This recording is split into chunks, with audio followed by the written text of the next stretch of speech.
एक बार एक बिजनेसमैन अपनी कार से एक गांव की तरफ जा रहा था। उसने उस गांव में बहुत बड़ी जमीन खरीदी थी फैक्ट्री बनाने के लिए।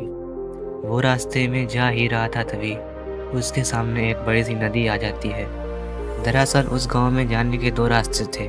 पहला रास्ता था जहाँ से कारें जा सकती थी और लेकिन उसके लिए बहुत घूम कर जाना पड़ता था और वह रास्ता भी बहुत लंबा था। और दूसरा रास्ता था नाव में बैठकर जाने का। उस बिजनेसमैन के पास ज़्यादा टाइम नहीं था। उसने अपनी कार को साइड में पार्क किया और वह एक नाव में बैठ गया। नाव में बैठने के बाद उसने नाव वाले से कहा, क्या तुम मुझे पहचानते नहीं हो? तब नाव वाले ने कहा, नहीं साहब, मैं आपको नहीं जानता हूँ। बिजनेसमैन ने कहा, क्या तुम न्यूज़पेपर नहीं पढ़ते? हर रोज़ न्यूज़पेपर में मेरी फ़ोटो आती है। उस नाव वाले ने कहा, साहब, मुझे पढ़ना लिखना नहीं आता। फिर बिजनेसमैन ने कहा, तुम कैसे इंसान हो, तुम्हें पढ़ना लिखना भी नहीं आता है? तुम्हारी ज़िंदगी किस काम की?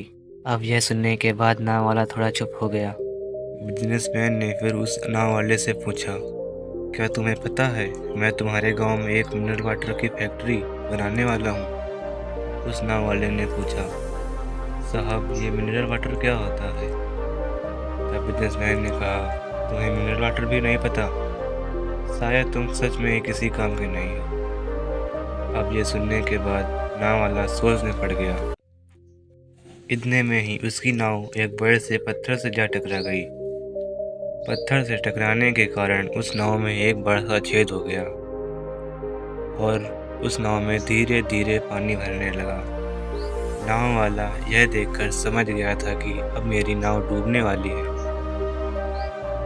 और वह पानी में छलांग मारने ही वाला था। तभी उस बिजनेसमैन ने कहा, मुझे तैरना नहीं आता है, मुझे भी अपने साथ ले चलो।